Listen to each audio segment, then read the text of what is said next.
അസ്സലാമു അലൈക്കും വറഹ്മത്തുള്ളാഹി. ബിസ്മില്ലാഹിർ റഹ്മാനിർ റഹീം. അൽഹംദുലില്ലാഹ് ഹംദൻ കസീറൻ ത്വയ്യിബൻ മുബാറകൻ ഫീ വസല്ലല്ലാഹു അലാ മുഹമ്മദിൻ വഅലാ ആലിഹി വസ്വഹാബിഹി അജ്മഈൻ. അമ്മാ ബഅദ്. പ്രിയമുള്ള സഹോദരങ്ങളെ, നമ്മൾ ഡയലോഗിലൂടെയാണ് നമ്മൾ കടന്നു പോയിക്കൊണ്ടിരിക്കുന്നത്. ഇസ്ലാമിനെ കുറിച്ചുള്ള ധാരാളം സംശയങ്ങൾ ദൂരീകരിക്കുവാനും നമ്മുടെ വിശ്വാസത്തെ ദൃഢപ്പെടുത്തുവാനും നമുക്ക് സഹായകമായിട്ടുള്ളതാണ് കഴിഞ്ഞ ഡയലോഗിൻ്റെ എല്ലാ പ്രോഗ്രാമുകളും. ഇന്നത്തെ വിഷയത്തിൻ്റെ കുറേ ഭാഗങ്ങൾ നിങ്ങൾ കേട്ട് കഴിഞ്ഞു. ഇസ്ലാം എന്തുകൊണ്ട് പരിഷ്കരിക്കപ്പെടുന്നില്ല? ഇടക്കിടക്ക് ചോദിക്കും, 6-ാം നൂറ്റാണ്ടെന്ന് വണ്ടി കിട്ടാത്തവർ എന്നാണ് ഇസ്ലാമിക ചർച്ചകളൊക്കെ വരുമ്പോൾ ഇസ്ലാമിൻ്റെ എതിരാളികളും ആദർശപരമായി ഇതിൽ സംശയമുണ്ടാക്കാൻ ശ്രമിക്കുന്ന ആളുകളൊക്കെ പറയാറുള്ളത്. അപ്പോൾ അതിനെക്കുറിച്ചും നമ്മളൊന്ന് ഗൗരവമായി ആലോചിക്കേണ്ടതുണ്ട്.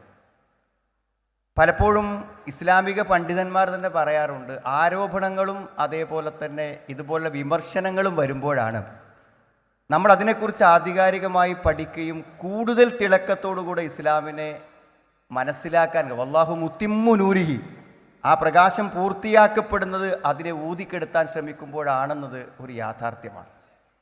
യഥാർത്ഥത്തിൽ നിഷ്പക്ഷമായി ഇസ്ലാം വിലയിരുത്തുന്നില്ല എന്നതാണ് ഇസ്ലാം വിമർശനങ്ങളെ പൊതുവായി നോക്കിക്കാണുമ്പോൾ നമുക്ക് കാണുന്നൊരു കാര്യം. ഒരു നിഷ്പക്ഷമായ ഒരു പഠനം യഥാർത്ഥത്തിൽ ഇസ്ലാമിക വിഷയങ്ങൾ വരുമ്പോൾ ഇസ്ലാമിക വിമർശകന്മാർക്ക് സാധ്യമാകുന്നില്ല എന്നുള്ളതാണ്. ഒരു പക്ഷേ നമുക്കിപ്പോൾ നിരീക്ഷിച്ചാൽ മനസ്സിലാകാൻ പറ്റും, മാനവികതയും നമ്മുടെ മാനുഷികതയും ഒക്കെ അളക്കാൻ പറ്റുന്ന ഒരു കാര്യമാണ് ഗസയിൽ കൂട്ടക്കുരുതി വംശഹത്യ നടത്തിക്കൊണ്ടിരിക്കുന്ന കാര്യം. അവിടെ അങ്ങനെ ചെറിയ കുട്ടികളുടെ മയ്യത്ത് കൊണ്ടുപോകുന്ന എത്രയോ ഭീകരമായ ദൃശ്യങ്ങൾ, കെട്ടിടങ്ങൾക്കിടയിൽ കിടന്ന് ജീവൻ നഷ്ടപ്പെടാതെ ദിവസങ്ങളോളം കിടക്കുന്ന ആളുകളെക്കുറിച്ചുള്ള വാർത്തകൾ, അവിടെ നിന്ന് പിടിച്ചു കൊണ്ടുപോയി ശരീരാവയവങ്ങൾ ഛേദിക്കപ്പെടുന്ന രംഗങ്ങൾ, ഇത്രമാത്രം ഭീകരമായ കാഴ്ചകൾ നല്ല വീഡിയോ കാഴ്ചകളായി കണ്ണിൽ കണ്ടിട്ടും അതിനെയൊക്കെ പിന്തുണക്കാൻ കഴിയുന്ന, അതിനെയൊക്കെ സപ്പോർട്ട് ചെയ്യാൻ കഴിയുന്ന ആളുകൾ ആരാന്ന് വെച്ചാൽ ഈ ഇസ്ലാമിക് വിമർശന രംഗത്ത് ഏറ്റവും ഉയർന്നു നിൽക്കുന്ന സമ്മേളനം സംഘടിപ്പിക്കുന്ന, ആരോപണങ്ങളും ആക്ഷേപങ്ങളും പറയുന്ന ആളുകളാണ്. ഒരു മനുഷ്യത്വം പോലും ഹൃദയത്തിലില്ലാത്ത ആളുകളാണ് ഈ വിമർശനങ്ങൾ നടത്തുന്നത്. മാത്രമല്ല, ഇന്ത്യയിലെ മുസ്ലിങ്ങളെയും ന്യൂനപക്ഷങ്ങളെയും ഉന്മൂലനം ചെയ്യുവാൻ വേണ്ടി ആഗ്രഹിക്കുന്ന ഫാസിസ്റ്റുകളുടെ പല കാര്യങ്ങളെയും ന്യായീകരിക്കുന്നതായിട്ട് പലപ്പോഴും നമുക്ക് കാണാൻ പറ്റും. ഡയലോഗിൽ തന്നെ അതിൻ്റെ പല ഉദാഹരണങ്ങളും വീഡിയോകളും നമ്മൾ കണ്ടതാണ്. നിഷ്പക്ഷമായി ഇസ്ലാമിനെ വിലയിരുത്തുന്ന ആളുകൾക്ക് ഈ ഏത് സംശയങ്ങൾക്കും വളരെ കൃത്യമായ മറുപടി കിട്ടും. ഒരു പക്ഷേ ഹിർക്കലിൻ്റെ അടുക്കൽ വെച്ചുകൊണ്ട് അബൂ സുഫിയാനെ ഇസ്ലാമിനെ കുറിച്ച് പ്രവാചകൻ ചോദിക്കുന്ന ഒരു രംഗമുണ്ട്. ചരിത്രത്തിൽ നമുക്ക് വായിക്കാൻ പറ്റും. സത്യമായി റിപ്പോർട്ട് ചെയ്യപ്പെട്ട ചരിത്രമാണ്. അത് വായിക്കുമ്പോൾ അതിൽ ചില സംഭവങ്ങൾ, അതൊരു നിഷ്പക്ഷമായ വിലയിരുത്തലാണ് ഇസ്ലാമിൻ്റെ. ഏത് കാലത്ത് ഇസ്ലാമിനെ നിഷ്പക്ഷമായി വിലയിരുത്തുമ്പോഴും ആ ഒരു സത്യം കണ്ടെത്തുവാൻ നമുക്ക് കഴിയുമെന്നുള്ളതാണ് വസ്തുത. അവിടെ അദ്ദേഹം ചോദിക്കുന്നത് തന്നെ, ഈ പുതിയ പ്രവാചകനുണ്ടല്ലോ, ആ പുതിയ പ്രവാചകൻ്റെ ബന്ധുക്കൾ ആരെങ്കിലും ഇവിടെ ഉണ്ടോ ചോദിക്കണം, കുടുംബക്കാരെങ്കിലും. ഇപ്പോൾ പ്രവാചകനെ അടുത്തറിയുന്ന പ്രവാചക കുടുംബത്തിൽപ്പെട്ട ഒരാളെയാണ് പ്രവാചകന് ചോദിക്കാൻ വേണ്ടി അദ്ദേഹം വിളിക്കുന്നത്. അപ്പോഴാണ് അബൂ സുഫിയാൻ ഞാനുണ്ട് എന്ന് പറഞ്ഞ അബൂ സുഫിയാൻ അന്ന് മുസ്ലിം അല്ല, നേരെ വരികയാണ്. വന്നിട്ട് സംസാരിക്കുന്ന സമയത്ത് ചോദിക്കുന്ന, അദ്ദേഹത്തിൻ്റെ കൂടെ ദുർബലരായ ആളുകളാണോ അദ്ദേഹത്തെ പിൻപറ്റുന്നത്? അതെ, ദുർബലരായ ആളുകളാണ് പിൻപറ്റുന്നത് എന്നാണ്. അതോടൊപ്പം ചോദിക്കുന്ന ഒരു ചോദ്യം, അയസീദുനാമ്യംകുസുൻ, അവരിങ്ങനെ ഇസ്ലാമിലേക്ക് ആളുകൾ, പ്രവാചകരുടെ വിശ്വാസികൾ കൂടി വരികയാണോ കുറഞ്ഞു പോവുകയാണോ? അപ്പം അദ്ദേഹം പറഞ്ഞു, വർദ്ധിച്ചു വരികയാണ്, കൂടി വന്നുകൊണ്ടിരിക്കുകയാണെന്നാണ്. അദ്ദേഹം വല്ല കളവും നിങ്ങളോട് പറഞ്ഞിട്ടുണ്ട്? ഒരു കളവും അദ്ദേഹം പറഞ്ഞിട്ടില്ല. ഇതൊക്കെ ആരാ പറഞ്ഞ? ഇസ്ലാമിൻ്റെ ശത്രുവായ അബൂ സുഫിയാനാണ് അവിടെ സമ്മതിച്ചു കൊടുക്കുന്നത്.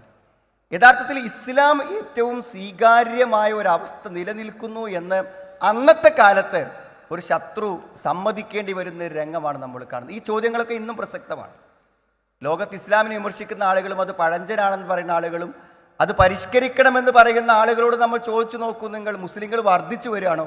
ലോകത്തിൻ്റെ എല്ലാ ഭാഗങ്ങളിലും ഏറ്റവും വേഗത്തിൽ ഏറ്റവും ശക്തിയോടുകൂടെ ഇസ്ലാം ആളുകളിലേക്ക് എത്തുന്നതാണ് കാണുന്നത്. ഇതൊരു സത്യമതമല്ലെങ്കിൽ, അല്ലെങ്കിൽ കാലത്തിന് പറ്റാത്തതാണെങ്കിൽ, കാലഹരണപ്പെട്ടു പോയതാണെങ്കിൽ, പരിഷ്കരിക്കപ്പെടാതെ യഥാർത്ഥത്തിൽ കാലത്തെ അതിജീവിക്കാൻ കഴിയാതെ നിലനിൽക്കുന്ന ഒന്നാണെങ്കിൽ, ഇതെന്നോ ഇല്ലാതാവുള്ളൂ. ഈ ആധുനിക കാലഘട്ടങ്ങൾ ഇത്രയും ബുദ്ധിയും ചിന്തയൊക്കെ ഉള്ള യൂറോപ്യന്മാരും അല്ലാത്ത ആളുകളൊക്കെ എങ്ങനെയാണ് ഇസ്ലാമിലേക്ക് വരുന്നത്? അപ്പോൾ ഇതൊക്കെ കേവലം ഈ ഒരു വളർച്ചയെ തടസ്സപ്പെടുത്താൻ വേണ്ടി ആളുകൾക്ക് ചില കാര്യങ്ങളെക്കുറിച്ച് ധാരണ ഇല്ല എന്ന നിലക്ക് പറയുക മാത്രമാണ് ചെയ്യുന്നത്. നിങ്ങൾ ആലോചിച്ച് നോക്കൂ, നമ്മൾ അടിസ്ഥാനപരമായി ദൈവീക മതങ്ങൾ എന്നാണ് പറയാം. അതായത് ഇസ്ലാം എന്ന് പറയുന്നത് ദൈവീകമായൊരു മതമാണ്. അതായത് ഈ മതത്തിൽ എന്തെല്ലാം ചെറുതും വലുതുമായ കാര്യമുണ്ട് അതൊക്കെ പടച്ചവനാണ് പറയുന്നത്. ഹാക്കിം അള്ളയാണ്. നബി സല്ലല്ലാഹു അലൈഹി വസല്ലം നമുക്ക് പറഞ്ഞു തരുമ്പോൾ പോലും പ്രവാചകൻ അള്ളാഹുവിൻ്റെ നിർദ്ദേശപ്രകാരം മാത്രമാണ് സംസാരിക്കുന്നത്. അപ്പോൾ ഇതിലെന്തെങ്കിലും പരിഷ്കരണം സാധ്യമാണോ?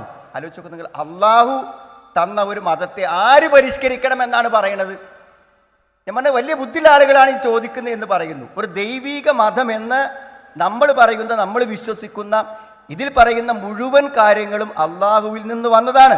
തൻസീലും മിൻ റബ്ബിൽ ആലമീൻ, ലോകരക്ഷിതാവിൽ നിന്ന് അവതരിച്ചതാണെന്ന് പറയുന്നതാണ് ഈ മതം.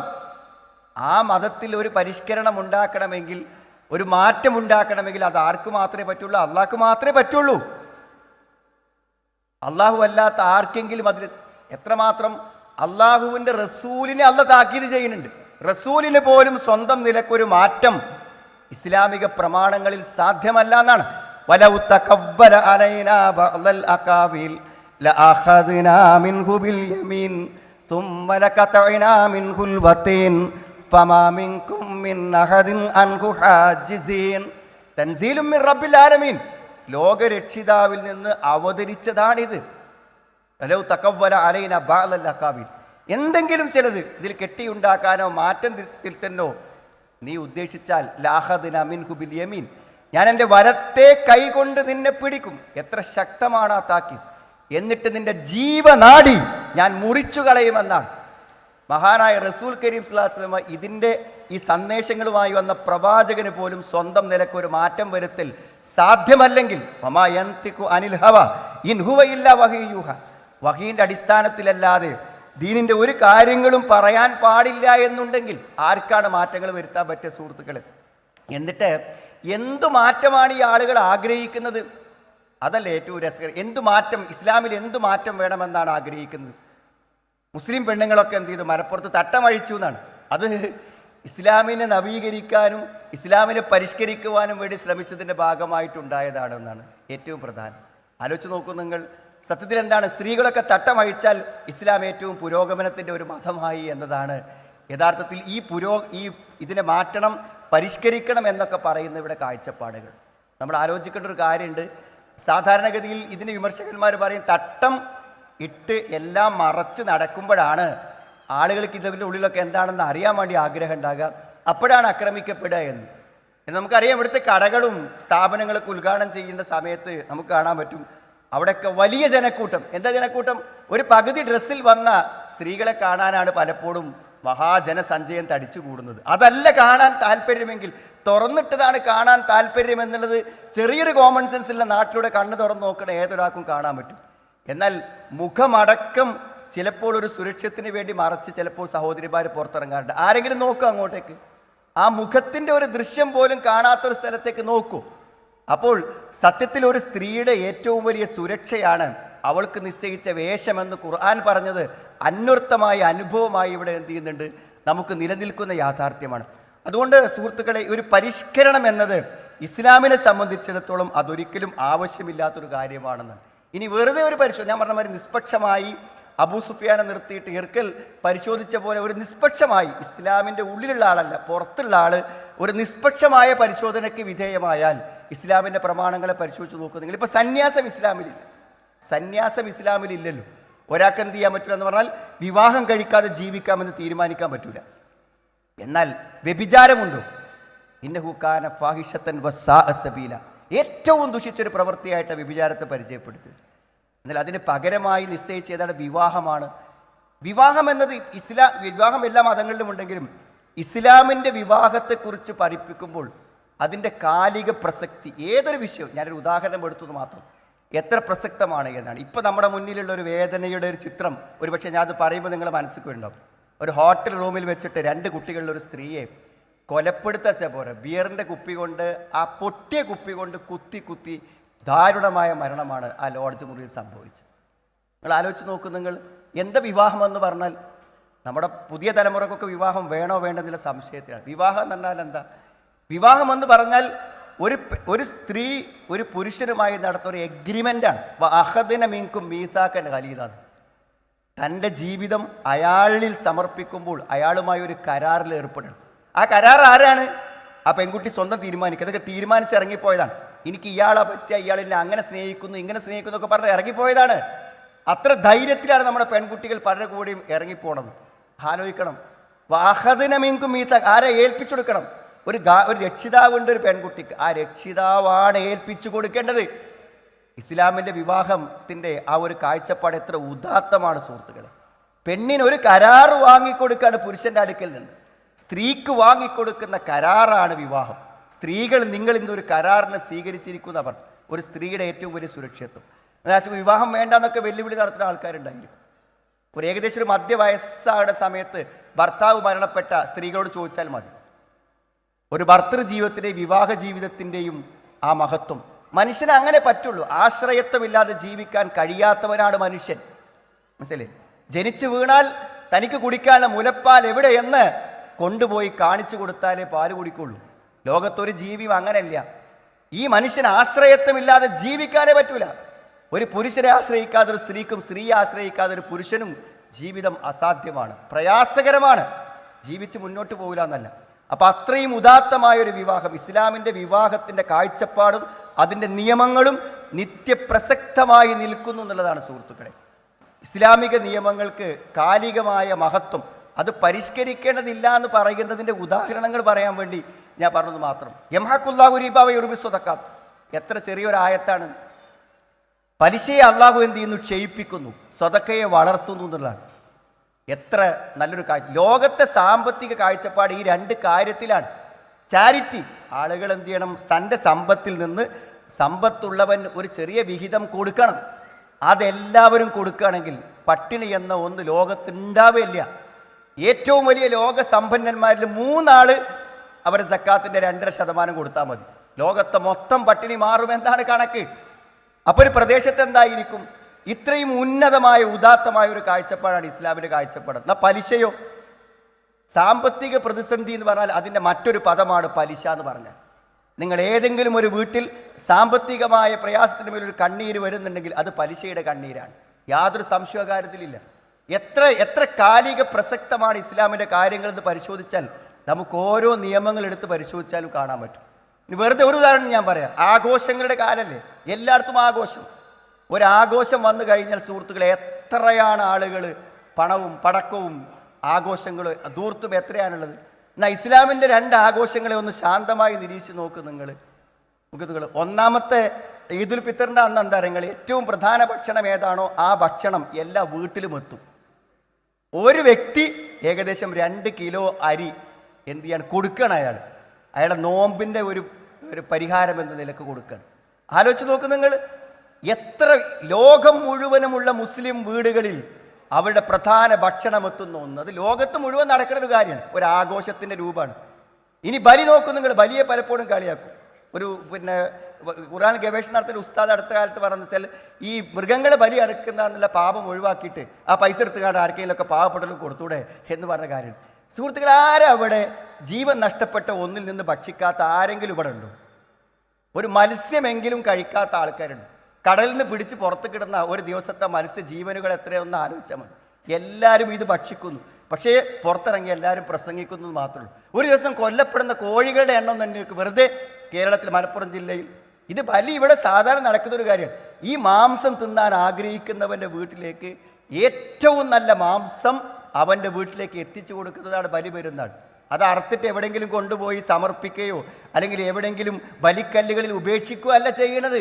അത് അറുത്ത് അതിൻ്റെ രക്തം കളഞ്ഞ് വളരെ സംശുദ്ധമാക്കി അതെന്ത് ചെയ്യാണ്? ആളുകൾ ആവശ്യമുള്ളവൻ്റെ മിസ്കീൻ്റെ വീടുകളിൽ എത്തിക്കുകയാണ് ചെയ്തത്. കുലൂ മിൻഹു വഅത്ഇമുൽ ബാഇസൽ ഫഖീർ, നിങ്ങൾ അതിന് ഭക്ഷിക്കണം, അത് പാട്ടപ്പെട്ടു കൊടുക്കണം എന്നാണ് ഞാൻ പറഞ്ഞ. ഒരു സാധാരണക്കാരൻ പുറത്ത് നിന്ന് കാണുന്ന ഒരു ഇസ്ലാമിനെ നിഷ്പക്ഷമായി വിലയിരുത്തിയാൽ അവന് വളരെ ലളിതമായി മനസ്സിലാകുന്നതാണ് ഇസ്ലാമിൻ്റെ കാലിക പ്രസക്തിയും മഹത്വമൊക്കെ എല്ലാവർക്കും മനസ്സിലാകും. അതുകൊണ്ട് ഇതിൻ്റെ ഓരോ നിയമങ്ങളിലും ഒരു നിയമങ്ങളിലും. നോക്ക്, നിങ്ങൾ ഏറ്റവും അടിസ്ഥാനപരമാണ് തൗഹീദ്, ഏകദൈവ വിശ്വാസം. ആരോടും പറഞ്ഞൂടെ സുഹൃത്തുക്കളെ? ആർക്കാണ് അതിന് വിമർശനം ഉന്നയിക്കാൻ പറ്റിയ തൗഹീദിനെതിരെ? ഏതെങ്കിലും അല്ലാഹു അല്ലാത്ത ഒരു ദൈവത്തെ പരിചയപ്പെടുത്തിയാൽ ഒരു ചോദ്യം ഇവിടെ പ്രസക്തമായി നിൽക്കുന്നു. അദ്ദേഹത്തിന് മുമ്പ് ഈ ലോകം ആരാ നിയന്ത്രിച്ചത്? അദ്ദേഹത്തിന് മുമ്പ് ആരാ? യേശു ക്രിസ്തുവിന് മുമ്പ് ആരാ ലോകം നിയന്ത്രിച്ചത്? ചോദ്യം പ്രസക്തല്ലേ? എന്നാൽ ഏകദൈവ വിശ്വാസം ഈ പ്രപഞ്ചത്തെ മുഴുവനും സൃഷ്ടിച്ച് പരിപാലിക്കുന്ന സൃഷ്ടികർത്താവിനെ ആരാധിക്കണമെന്ന് പറയുന്ന യാ അയ്യുഹന്നാസു ഉബ്ദു റബ്ബക്കുമുല്ലദീ ഖലഖക്കും, ആരോടും ഏത് കാലത്തും നിത്യപ്രസക്തമായി എല്ലാ പ്രവാചകന്മാരും പ്രബോധനം ചെയ്ത ഇന്നും ഏറ്റവും പ്രസക്തമായ ആശയമാണ് ഇസ്ലാമിൻ്റെ അടിസ്ഥാനപരമായ ആശയം. അതുകൊണ്ട് ഇസ്ലാമിൻ്റെ യാതൊരു വിഷയങ്ങളിലും ഒരു പരിഷ്കരണത്തിൻ്റെ ആവശ്യമില്ല. പിന്നെന്താ, ആധുനികമായ എന്ത് വിഷയങ്ങൾ വരുമ്പോഴും ആ വിഷയങ്ങൾക്കൊക്കെ എന്തുണ്ട്? ആ വിഷയങ്ങൾക്കൊക്കെ ഇസ്ലാമിൻ്റെ അടിസ്ഥാനങ്ങളിൽ നിന്ന് പണ്ഡിതന്മാർ ഗവേഷണങ്ങൾ നടത്തി അതിൻ്റെ മറുപടികൾ പറഞ്ഞു കൊടുക്കുന്നു. അതൊക്കെ പറഞ്ഞു കൊടുക്കാൻ പറ്റുന്ന അടിസ്ഥാനം ആ ഫർറത്തിന ഒന്നും വിട്ടുപോയിട്ടില്ല എന്നാണ്. ഖുർആനിൽ എല്ലാത്തിൻ്റെയും ബേസ് ഉണ്ട്. ഏത് കാര്യത്തെയും മനസ്സിലാക്കി കൊടുക്കാനുള്ള അടിസ്ഥാന കാര്യങ്ങൾ വിശുദ്ധ ഖുർആനിൽ ഉണ്ട് എന്നുള്ളത് വിശുദ്ധ ഖുർആൻ്റെ ഏറ്റവും വലിയ മഹത്വമാണ്. അതുകൊണ്ട് യാതൊരു പരിഷ്കരണങ്ങൾക്കും യാതൊരു മാറ്റങ്ങൾക്കും വിധേയമാക്കേണ്ടതില്ലാത്ത അള്ളാഹുവിൻ്റെ മതമാണ്, അള്ളാഹുവിൻ്റെ ദീനാണ്. ഇസ്ലാമിൻ്റെ അടിസ്ഥാനം എന്താണ് സുഹൃത്തുക്കളെ? വിശുദ്ധ ഖുർആനല്ലേ? അതാണ് ഒന്നാമത്തെ സോഴ്സ്. ഇസ്ലാമിക നിയമങ്ങളുടെ ആദ്യത്തേത് ഖുർആനാണ്. നിങ്ങൾ ആലോചിച്ച് നോക്ക്, നിങ്ങൾ 1400 കൊല്ലം മുമ്പ് വന്ന ഒരു ഗ്രന്ഥം ഇന്നും എന്താകുന്നു? കാലത്തെ അതിജീവിച്ച് അക്ഷരങ്ങൾക്ക് മാറ്റമില്ലാതെ നിലനിൽക്കുന്ന എന്തുകൊണ്ടാണ്? അതിൻ്റെ നിയമങ്ങൾക്ക് കാലത്തെ അതിജീവിക്കാൻ കഴിയുന്നത് കൊണ്ടാണ്. വലൗ കാന മിൻ ഇൻദി ഗൈരില്ലാഹി ലവജദൂ ഫീ ഇഖ്തിലാഫൻ കസീറ. അള്ളാഹിൻ്റെ അടുക്കുന്ന അല്ലെങ്കിൽ ധാരാളം വൈരുദ്ധ്യം കാണുന്നത്. വൈരുദ്ധ്യം കാണുന്ന പറഞ്ഞാൽ ഖുർആനിൽ തന്നെ അന്യോന്യമുള്ള വൈരുദ്ധ്യങ്ങൾ മാത്രമല്ല. പണ്ഡിതന്മാർ പറഞ്ഞത് വിശുദ്ധ ഖുർആൻ പറഞ്ഞ സത്യങ്ങൾക്കും യാഥാർത്ഥ്യങ്ങൾക്കും വിരുദ്ധമായി ഒരു സത്യം കണ്ടെത്തപ്പെടുകയില്ല എന്നാണ്. അത് ചിലരുടെ കാര്യമാണ്. 114 അധ്യായങ്ങളുള്ള 6000 ചില വചനങ്ങളുള്ള മനുഷ്യൻ്റെ ജീവിതത്തിൻ്റെ എല്ലാ വിഷയങ്ങളും പ്രതിപാദിച്ച ഒരു മഹാഗ്രന്ഥത്തിനെതിരായിക്കൊണ്ട് ഒരറിവ് പോലും അതിന് വിരുദ്ധമായി ഇന്നത്തെ പുതിയ തത്വങ്ങൾക്കോ തത്വശാസ്ത്രങ്ങൾക്കോ പറയാൻ പറ്റുന്നില്ല എന്ന് പറഞ്ഞാൽ ആ ഖുർആനിൻ്റെ മഹത്വം എത്ര? അത് അള്ളാഹുവിൻ്റെ വചനങ്ങളായതുകൊണ്ടാണ്. അതുകൊണ്ട് വിശുദ്ധ ഖുർആനിനെ ഒരു പ്രാവശ്യം വായിച്ചവനോ ഇസ്ലാമിൻ്റെ അധ്യാപനങ്ങളെക്കുറിച്ച് ഒരു ചെറിയ നിഷ്പക്ഷമായ ചിന്തക്ക് മെനക്കെട്ട ഒരാൾക്ക് ഒരിക്കലും വിശുദ്ധ ഖുർആനിലോ ഇല്ലെങ്കിൽ ഇസ്ലാമിലോ ഒരു പരിഷ്കരണം ആവശ്യമാണെന്നോ ഒരു തിരുത്ത് ആവശ്യമാണെന്നോ ഒരാൾക്കും പറയാൻ പറ്റാത്ത വിധം അന്യൂന്യമാണെന്ന്. ഈ വിശ്വാസം ഇതുപോലെ നിലനിൽക്കേണ്ടതാണ് കാലികമായ ഏറ്റവും വലിയ പ്രസക്തി. കാരണം മനസ്സിൻ്റെ സമാധാനം സന്തോഷമൊക്കെ ഈ ദീനോണ്ടാണ്. ഈ വിശ്വാസം അത്ര അതിൻ്റെ ബശാശത്ത്, അതിൻ്റെ ഒരു മധുരം അനുഭവിച്ചവരെ സംബന്ധിച്ചിടത്തോളം അത് വിട്ടുപോകുന്ന പ്രശ്നമല്ല. അത് ചോദിക്കുന്നുണ്ട് അവിടെ, വിശ്വസിച്ച ആരെങ്കിലും പിന്നീട് ഇന്ന് പോകുന്നുണ്ടോ എന്ന് അബൂ സുഫിയാനോട് ചോദിക്കുന്നുണ്ട്. അതേപോലെ ഇല്ലാന്നാണ്. ഒരാൾ മുസ്ലിം ആയാൽ അവനെ കൊല്ലുമെന്ന് പറഞ്ഞാലും അവനത് വിട്ടുപോണ പ്രശ്നമില്ല. എന്താ വിട്ടു പോകാത്തത്? അത്രമാത്രം സുരക്ഷിതത്വവും സമാധാനവും നൽകാൻ ആ മതത്തിന് പറ്റുന്നു എന്നതാണ്. ഇതിനെ അതിൻ്റെ ശരിയായ രൂപത്തിൽ ആളുകൾക്ക് എത്തിച്ചു കൊടുക്കുവാനും ഓരോ വിമർശനങ്ങളെയും ബുദ്ധിപരമായും പ്രാമാണികമായും നമ്മൾ നേരിടുമ്പോൾ ഇസ്ലാമിൻ്റെ പ്രസക്തി, ഇസ്ലാമിൻ്റെ ദീപ്തി, അതിൻ്റെ പ്രകാശം, അതിൻ്റെ പരിപൂർണത പ്രാപിക്കുകയാണ് ചെയ്യുന്നത്. നമ്മൾ ചെയ്യേണ്ടത് നന്നായി പഠിക്കുക. ഈ ഡയലോഗ് അതിനു വേണ്ടിയാണ്. നന്നായി ഇസ്ലാമിനെ കുറിച്ച് നമ്മൾ പഠിക്കുക. ആ പഠനം തന്നെ സുഹൃത്തുക്കൾ ഒരു യാത്രയാണ്, ഒരു ആത്മീയ യാത്രയാണ് ആ പഠനം തന്നെ. യാത്രയല്ലേ നമുക്ക് സന്തോഷം അങ്ങനെ കാര്യം. ഖുർആനിലൂടെ യാത്ര ഏറ്റവും സന്തോഷകരവും ആസ്വാദകരമായ യാത്രയാണ്. ശരിക്കും നമ്മൾ പഠിക്കാം. സംശയമുണ്ടാക്കുന്ന ഓരോ വിഷയങ്ങളെയും ശരിക്കും നമ്മൾ പഠിക്കാം. ആ പഠിച്ച കാര്യങ്ങളെ വളരെ കൃത്യമായി മറ്റുള്ളവരിലേക്ക് എത്തിക്കുവാൻ വേണ്ടി ശ്രമിക്കാം. അത്തരമൊരു ശ്രമമാണ് ഡയലോഗ് നടത്തുന്നത്. ഇത് കഴിഞ്ഞ് അതിൻ്റെ ക്ലിപ്പുകൾ ഇറങ്ങും. ഇതൊക്കെ ഷെയർ ചെയ്യാൻ നിങ്ങളെല്ലാവരും ഉണ്ടാവണം. ഇസ്ലാമികമായ വിമർശനങ്ങളിലൂടെ ഇസ്ലാമിൻ്റെ അടിത്തറകളെ പഠിക്കാനും കൂടുതൽ വ്യക്തതയോടെ ഇസ്ലാമിനെ എത്തിച്ചു കൊടുക്കുവാനും നമുക്ക് സാധിക്കട്ടെ എന്ന് മാത്രം പ്രാർത്ഥിച്ചുകൊണ്ട് എൻ്റെ വാക്കുകളെ ചുരുക്കുന്നു. അസ്സലാമു അലൈക്കും വറഹ്മത്തുള്ളാഹി.